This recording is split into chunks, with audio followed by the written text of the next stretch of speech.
قربانی کے جانور کی خریداری میں سب لوگ بڑی محنت سے، کوشش سے، وقت نکال کے زائد قیمت، عالی النسل، فربا، اچھی عمر کا خوبصورت جانور تلاش کرتے ہیں۔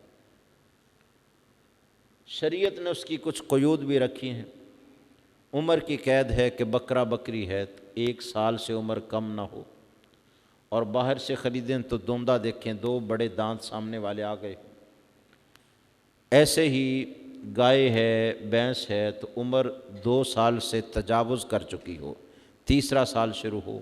اونٹ ہے تو 4 سال سے عمر بڑھ گئی ہو، 5واں سال شروع ہو۔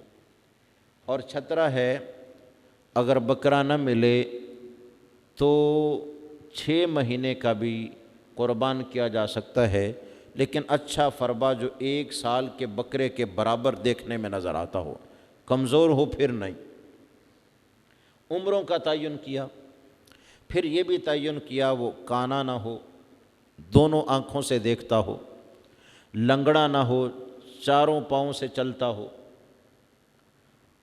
اس کا کان کٹا ہوا نہ ہو، دونوں کان درست پورے اور برابر ہوں، اس کا سینگ ٹوٹا ہوا نہ ہو، کٹا ہوا نہ ہو، دونوں سینگ پورے ہوں، برابر ہوں، اور وہ لاغر اور کمزور نہ ہو، وہ ہڈیوں کا ہی پنجرا نہ بنا ہوا ہو، اس کی مک ختم نہ ہو گئی ہو، چاہے کمزوری سے چاہے بڑھاپے سے۔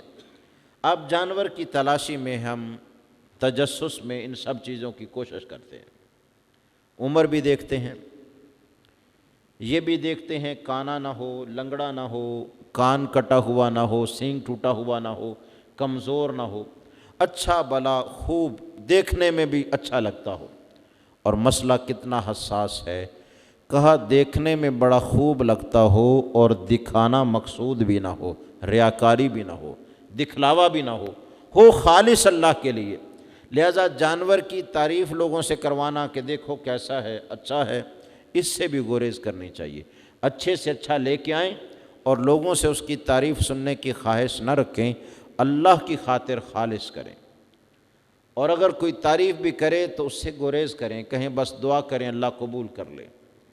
اس چاہت کا پیدا ہو جانا کہ لوگ کہیں کمال قربانی دیا، بڑا مہنگا جانور لایا، اگر دل میں یہ خیال پیدا ہو گیا تو اس کا مطلب ہے یہ عمل خالص نہ رہا اور دکھلاوا ہو گیا، کہ دیکھنے میں بھی بڑا اعلیٰ ہو اور دکھلاوا مقصود بھی نہ ہو، ایسا جانور ہو۔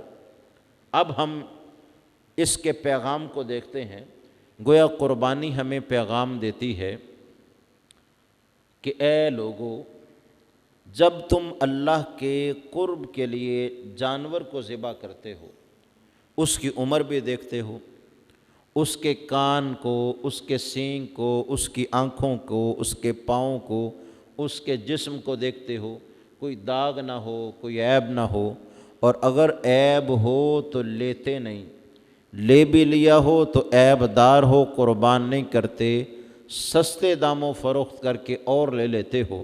کیوں؟ اس لیے کہ کہتے یہ ہو شریعت نے ہمیں بتایا ہے عیب دار کو اللہ قبول نہیں فرماتا۔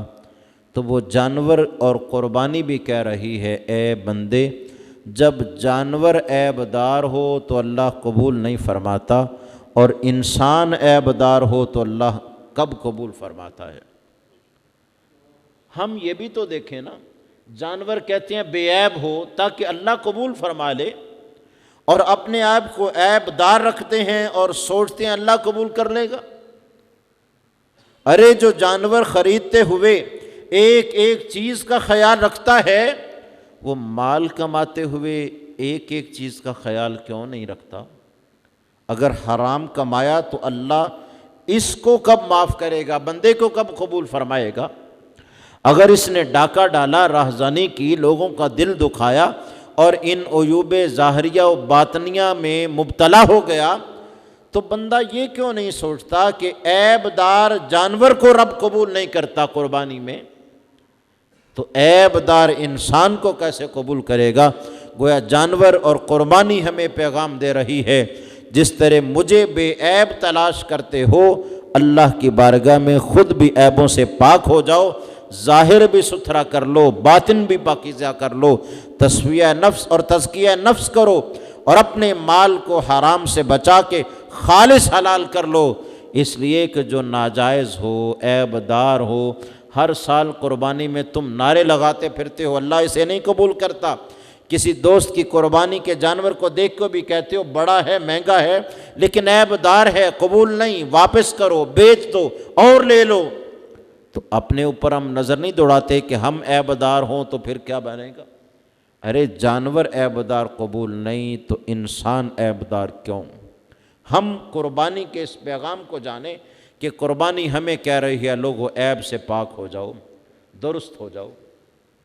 آپ دیکھیے 4 ٹانگوں میں سے ایک ٹانگ کم ہے یا لنگڑا رہا ہے، 2 آنکھوں میں سے ایک آنکھ کم ہے، 2 کانوں میں سے ایک کان کم ہے یا چرا ہوا ہے، 2 سینگوں میں سے ایک سینگ کم ہے یا ٹوٹا ہوا ہے، اور اس جہاں لاغر ہے تو قبول نہیں، تو بندہ جب نماز کے بغیر جائے گا تو وہ کیسے قبول ہوگا؟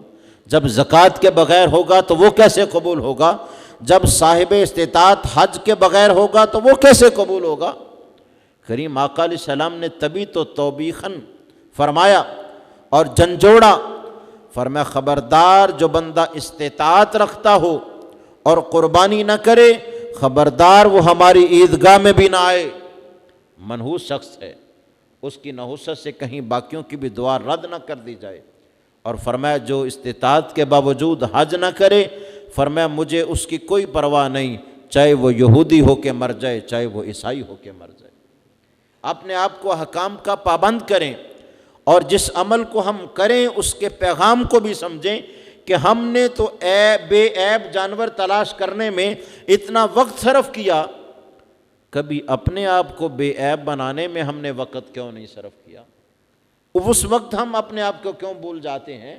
تو گویا قربانی ہمیں پیغام دے رہی ہوتی ہے، اے ایمان والو تم دیکھتے نہیں میں عیب دار تھی تو تم نے بھی اسے رد کر دیا اور عیبوں سے پاک تلاش کیا، اور پھر کہا اس لیے عیبوں سے پاک تلاش کیا ہے کہ رب قبول کرتا ہے۔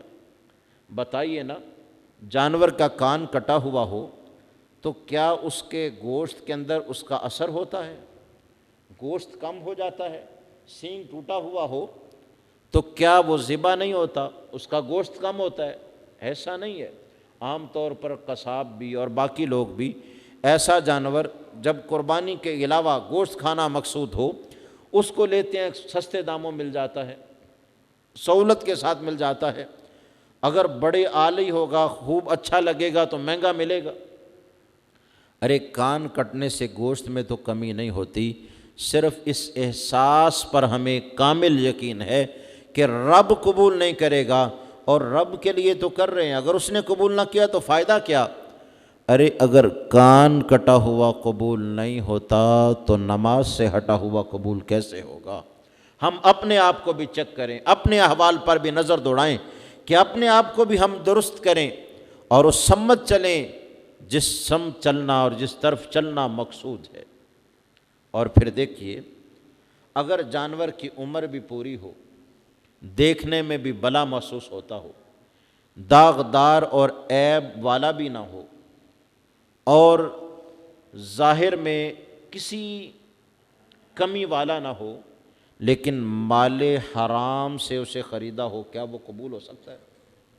ہرگز نہیں۔ آقا علیہ السلام کا فرمان ہے ان اللہ طیب لا یقبل الا طیبا، فرمایا رب پاکیزہ ہے، پاکیزہ کے سوا کچھ قبول نہیں فرماتا۔ ایک بندہ حرام خور ہے، رشوت کا مال ہے، مال ہی جائز نہیں، وہ سمجھتا ہے میں اس سے قربانی کر رہا ہوں، اس کی قربانی کیا رنگ لائے گی؟ یہ کوئی انجوائمنٹ تھوڑی ہے، یہ کوئی تفریح تباہ نہیں ہے، یہ اللہ کے حکم پر عمل ہے، اس کا مذاق نہ بنایا جائے، اسے کما حقہ ادا کرنے کی کوشش کی جائے۔ ارے ساری خوبیاں اس میں ہیں، لیکن مال اپنا نہیں، حلال نہیں، چاہے زکوٰۃ دو، چاہے خیرات کرو، چاہے قربانی دو، کچھ بھی قبول نہیں، اس لیے کہ تمہارا اپنا ہے ہی نہیں، جس کا ہے اسے واپس کرو نا، وہ اپنے مال سے جو چاہے خیرات کرے، صدقات کرے، قربانی دے۔ تو پتہ چلا کہ جانور میں ساری خوبیاں بھی ہوں، انسان کی ایک خامی ساری خوبیوں پر پانی پھیر دیتی ہے، اور مال حلال نہیں تو اس کی قربانی قبول ہو ہی نہیں سکتی۔